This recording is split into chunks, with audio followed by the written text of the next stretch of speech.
Welcome to the Real News Network. I'm Paul Jay in Baltimore, and welcome to this edition of the Black Financial and Fraud Report with Bill Black. Bill's an associate professor of economics and law at the University of Missouri, Kansas City. He's a white-collar criminologist, a former financial regulator, and author of the book, The Best Way to Rob a Bank is to Own One. Thanks for joining us again. Thank you. So, you've been predicting this, so tell us what this is. Well, what the viewers don't know is that you chided me before we began saying you didn't get this one right. You were predicting a grand betrayal, and this is the ultra grand betrayal. And I agree that you have some facts on your side in exactly that. Bob Reich did a column in which he said, "What in God's name is going on?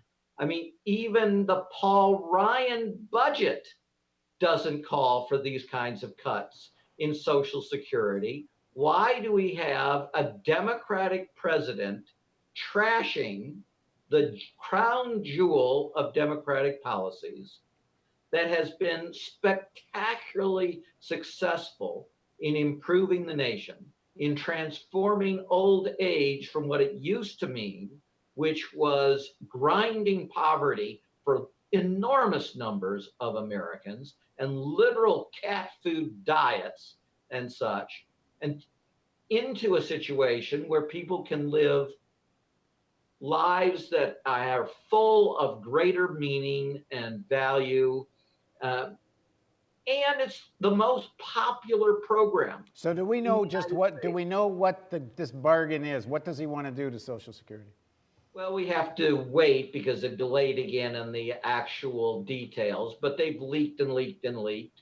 And it's what that they've claimed, that they're going to do what's so-called chained CPI, and that's Consumer Price Index.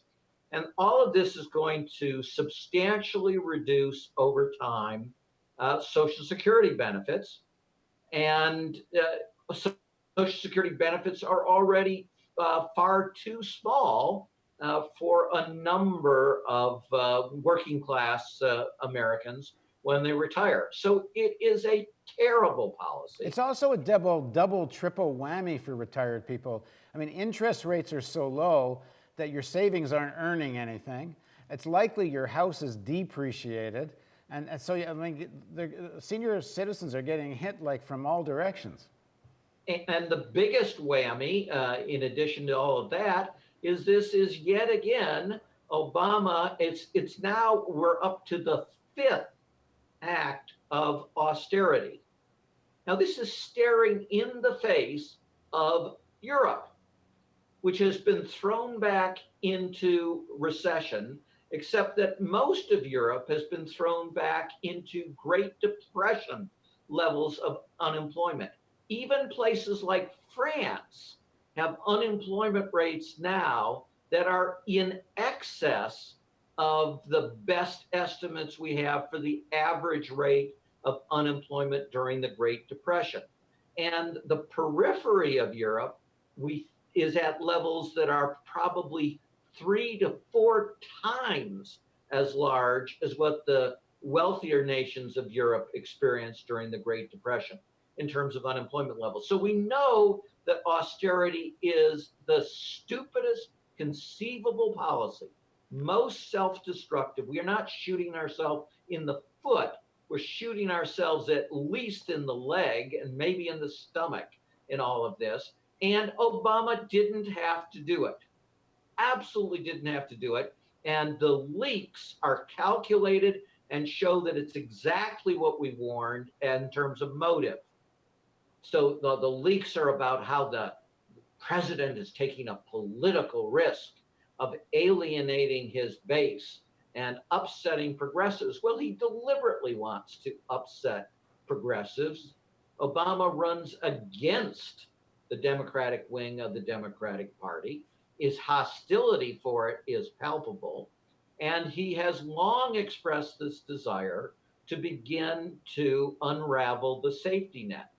And why?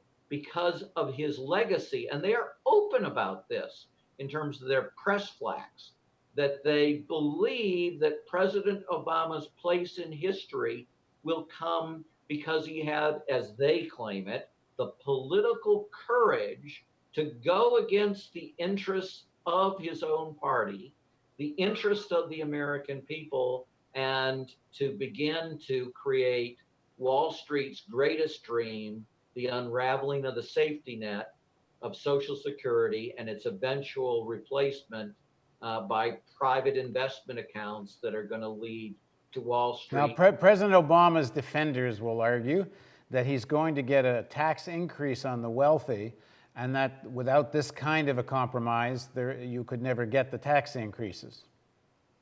Well, the tax increase, a further tax increase on the wealthy would be the sixth act of austerity. So, I mean, this is completely insane as a matter of economics, right? So, the first thing they did way back a couple of years ago was to dramatically cut the growth of federal spending at the worst possible time during the Great Recession. And of course, as we're speaking, the employment numbers have just come out late last week, and they are horrific.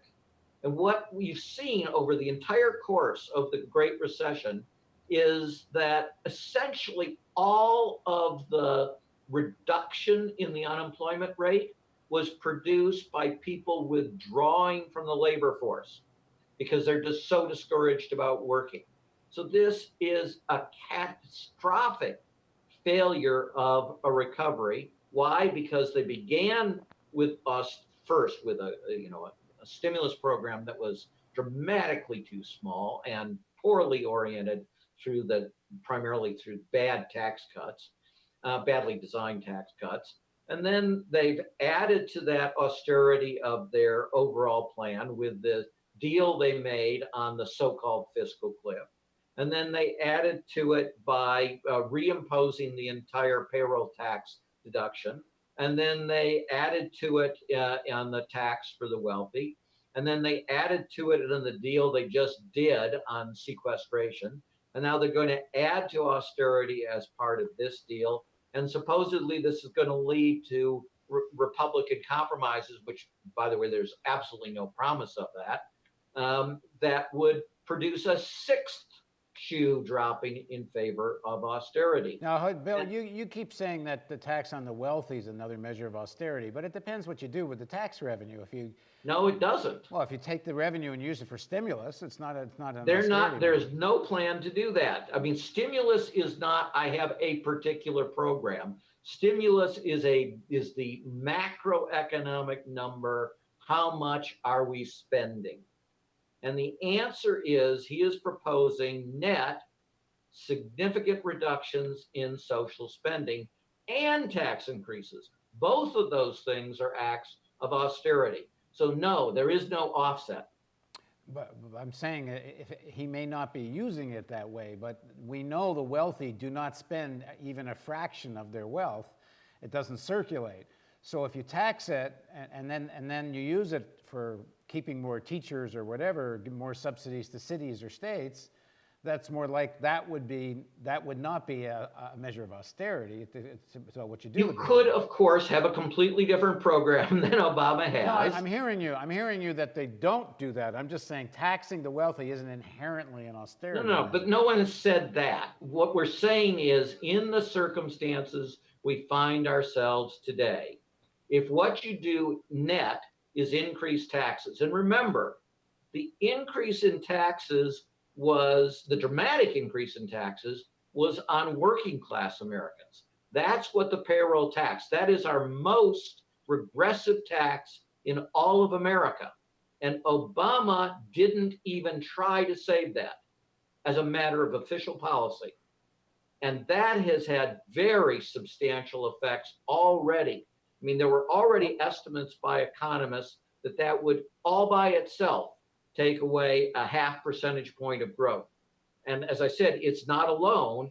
It is the death of these continuing cuts the imposition of Right. greater and greater But austerity. the argument you'd get from President Obama's supporters, I think, or from President Obama, is that he agrees with this idea that in the long term, Social Security is not sustainable, that the population's getting older, and while Social Security is supposed to pay for itself, they show you this graph that eventually it doesn't, and so on.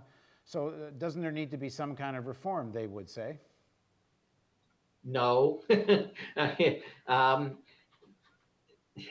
there is no crisis in Social Security, and Social Security doesn't pay for itself in that fashion in any event. The question is, can we afford as a society to make good on the promises of Social Security? And the answer is yes, and we can do so with relative ease. And of course, one of the particularly easy ways would be to stop invading people, which costs massively greater than Social Security. But in any event, in the current circumstances, funding Social Security, given the fact that we have a sovereign currency, would have no effect in causing any of these problems. And it would actually, if we increase Social Security benefits for the people who are poorest, which would be an excellent thing, again, we would spur the recovery and we would make the Social Security funding system even sounder because we'd have greater income. But we should not continue to tie Social Security to a pay-as-you-go idea based on the most regressive tax in America. That is an obscenity, and a Democratic president should understand that. I guarantee you that the economists talking to him understand that. And again, what's really going on, as you've mentioned, is there is a Wall Street wing of the Democratic Party. This is the Bob Rubin and such. And their goal, I mean, they're clear about it. They want ultimately to privatize, or at least largely privatize, Social Security. And that is the greatest dream and Christmas present you could ever give to Wall Street, because then you'd have all these private accounts that they would manage, and they would get massive fees measured in the hundreds of billions of dollars over decade type of thing. And they are all salivating, and they don't just sit in a corner and salivate. They spend money, they spend time with reporters and such, and they create this fiction of a crisis in Social Security. And indeed, they've scared, we have talked to students all the time. They have successfully scared large numbers of students into believing that they're never going to see Social Security, which is ridiculous. All we need to do is maintain the political defense. But to do that, of course, the president should have been out there praising Social Security rather than picturing Social Security and Medicare and Medicaid and food stamps as the problem. Right. If we did not have those four programs, the United States would have been thrown back into something very akin to the Great Depression. And the amount of human misery at this point, we would literally have people starving to death in America on a frequent basis. All right, thanks for joining us. Thank you. And thank you for joining us on the Real News Network. And don't forget, we're in our matching grant fundraising campaign. There's a donate button somewhere around this video player. We have a matching grant of $50,000, so up to another $50,000. Every buck you donate will get doubled. Thanks for joining us.